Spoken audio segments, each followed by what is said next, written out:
Alright, with the last video I just did, so a couple of key things to know, which is really important. So if you have carbohydrates first thing in the morning, or any type of sugar, something that's heavy, you kind of defeat the purpose of actually mobilizing and burning fat more efficiently for the rest of the day.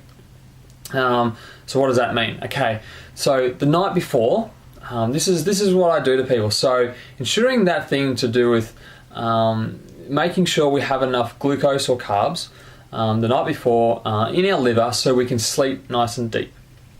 Okay, doesn't have to be excessive amount, just enough, and you can trial and error all that.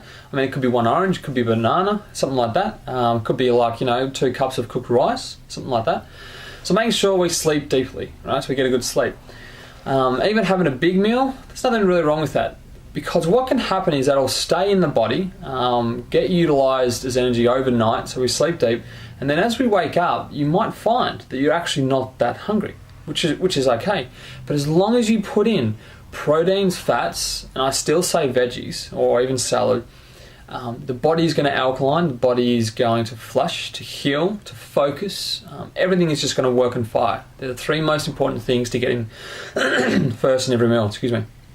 So if we do that, then even the next meal after that, so say it was at 8 o'clock, you ate something like that in the morning, you did that, those 3 things, and then you have to eat maybe 3 or 4 hours later, because if you leave it always too long, so whether it's 4, 5, 6 hours later, and this is just for the average person that's not doing a lot of training or doesn't have a hypothyroidism, something like this, fast metabolism, if you start leaving it too long, 4, 5, 6 hours, then you have your next meal.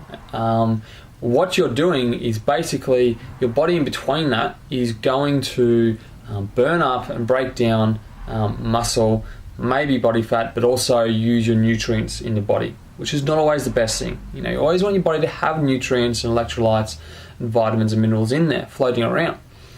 So we have to be careful what we do there. And what sometimes people do in that too big of a gap, so there's maybe 1, 2, 3, 4, 5, 6 hours before they eat again, in the middle, they'll have a coffee.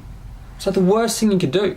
Your body's just going to break down so much more, and you might be able to focus on all that. That's the thing. You're hooked on a stimulant, and you're just going to wear your body out. Your body's going to become more acidic, and then maybe the next time you go to eat a meal, your body's still acidic.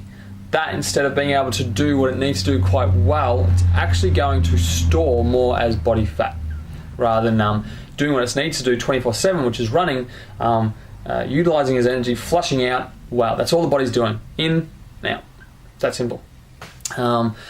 So that's an interesting topic in itself. I don't want to go too much into that, but that's the basis of it, is to have something before you go to bed, and then that next meal in the morning, if you can handle no carbs, no sugars, but it has to be a high fat, and you have to have enough protein, of course, and you still want to have your veggies and salad. And then you want to wait maybe, I always say 4 hours. 4 hours is a good mark. It doesn't mean you're always enough to go, I've got to eat every 2, 3 hours. Right? 4 hours is actually pretty good. I think that's fine.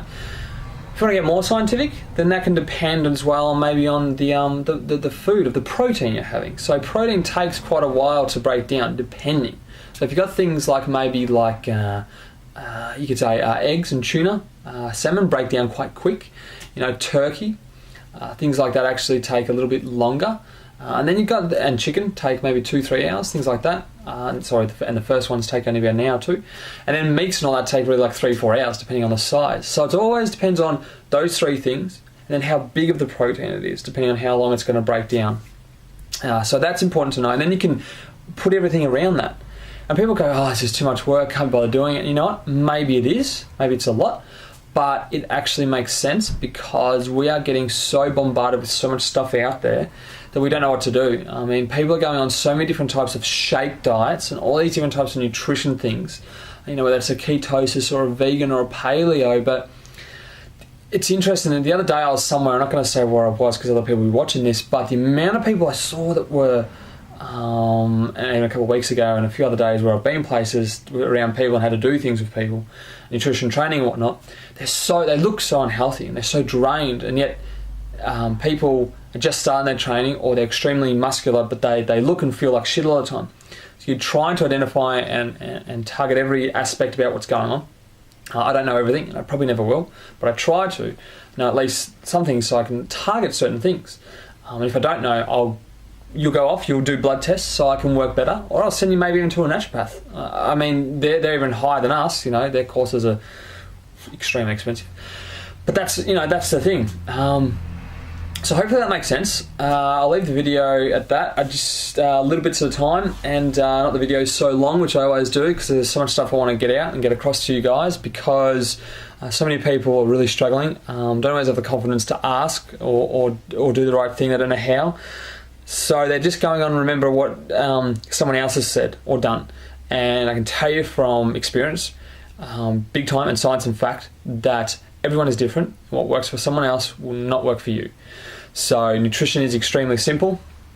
The 5 5s.